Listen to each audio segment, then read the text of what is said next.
Bismillahirrahmanirrahim. Assalamualaikum warahmatullahi wabarakatuh. Teman-teman sekalian, kita berjumpa kembali. Kali ini kita akan melanjutkan pembahasan tentang filsafat. Kalau kemarin kita sudah mengulas tentang ragam ilmu atau pengetahuan yang setidaknya dibagi dalam 3 domain.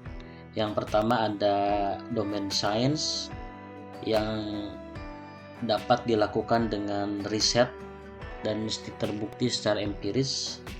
Kemudian ada pengetahuan yang bersumber dari filsafat, berpikir secara mendalam. Dan yang ketiga, ilmu yang bersumber dari agama yang sifatnya dogmatis, menerima nas dari kitab suci maupun hadis. Jadi setidaknya bahwa sumber pengetahuan manusia itu ada dalam pikiran manusia yang sifatnya rasional dan bisa dilakukan dengan sisi intelektualitas, kemudian dari pengalaman manusia yakni empiris begitu, kemudian intuisi, penalaran manusia, dan juga agama, kebenaran dari wahyu. Nah, sekarang teman-teman kita akan melanjutkan pembahasan kaitan dengan ilmu. Kita akan lebih memperdalam kaitan dengan apa itu sifat dari ilmu itu. Nah, sebelumnya kita perlu memahami apa itu ilmu atau definisi dari ilmu tersebut begitu. Nah, secara sederhana kita bisa mengartikan ilmu dengan hal-hal yang diketahui begitu.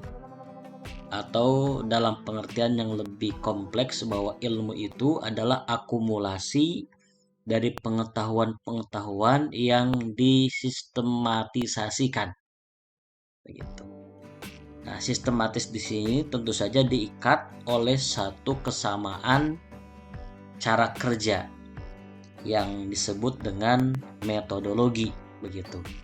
Jadi ilmu itu ragam dari pengetahuan-pengetahuan, akumulasi dari pengetahuan-pengetahuan yang sistematik. Begitu. Kenapa dikatakan sistematik? Karena dilakukan dengan suatu kesamaan cara kerja yang disebut dengan metodologi.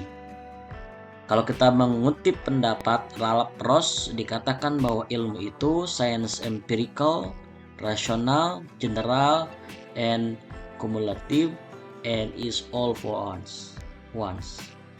Ilmu itu empiris, kemudian rasional, kemudian umum, dan sistematik, bersusun, dan semuanya serentak begitu.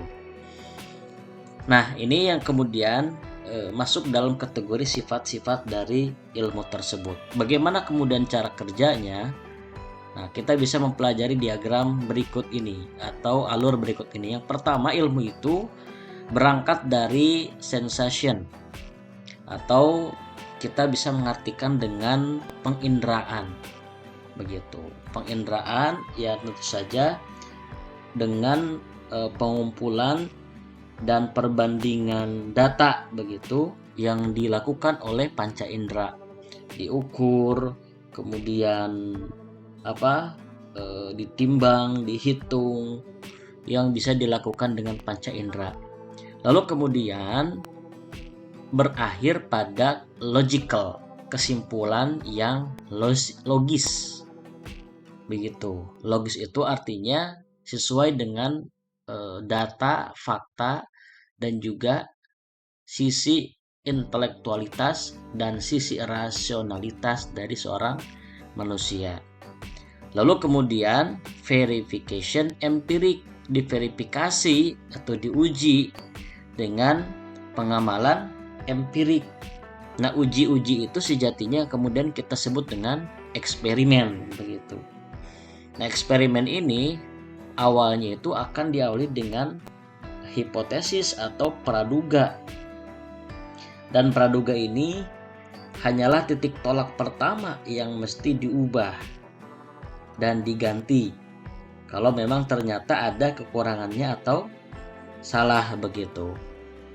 Maka kemudian berdasarkan ujian yang keras dari pengalaman, setelah dinyatakan kebenarannya yang objektif, barulah disebut suatu dalil atau proposition begitu. Nah, kumpulan dari proposition, dari dalil-dalil itu yang kemudian disebut dengan teori.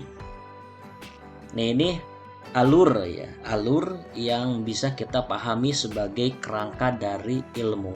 Berawal dari panca indera, dari penglihatan, pendengaran, pengamatan begitu, yang kemudian berujung pada kesimpulan logis yang hasil dari pengamatan itu, lalu kemudian diverifikasi secara empiris, diuji dengan empiris yang kemudian kita katakan dengan eksperimen itu, yang diawali dengan praduga begitu, apakah benar atau salah. Kalau salah berarti harus ditentukan apa benarnya, yang kemudian dari hal itu muncullah kemudian proposition atau dalil, dan kumpulan dalil-dalil jadilah sebuah teori begitu. Maka dari hal ini kita bisa menyebutkan bahwa sifat-sifat ilmu itu yang pertama adalah rasional. Artinya proses pemikiran itu berlangsung dan hanya tunduk pada hukum-hukum logika. Yang kedua, empiris. Artinya kesimpulan yang didapatnya itu harus dapat ditundukkan pada verifikasi panca indera manusia. Yang ketiga adalah sistematis, artinya fakta yang relevan itu harus disusun dalam suatu kebulatan yang konsisten. Dan yang keempat adalah umum, harus dipelajari setiap orang begitu. Dan yang kelima adalah akumulatif. Kebenaran yang diperolehnya selalu dapat dijadikan dasar untuk memperoleh kebenaran yang baru. Nah, itulah diantara sifat-sifat ilmu. Ada rasional, ada empiris, ada sistematis, ada akumulatif begitu. Dan ini sebetulnya pengujian yang tadi disampaikan itu sebetulnya tidak terdapat dalam filsafat. Tetapi ini ada pada ilmu yang berdasarkan sains. Karena filsafat itu kerap bersifat a priori. Jadi artinya sebelum pembuktian maka bisa mencapai sebuah kebenaran. Tetapi dalam ilmu sains begitu bersifat a posteriori, yang artinya sesudah dibuktikan. Jadi ilmu itu dikatakan juga pengetahuan ilmiah yang merupakan segenap pemahaman manusia yang diperoleh dengan menggunakan metode-metode ilmiah begitu. Nah, itu saja barangkali pelajaran kita pada kesempatan kali ini. Mudah-mudahan bermanfaat, khususnya bagi saya, umumnya bagi antum sekalian. Wassalamualaikum warahmatullahi wabarakatuh.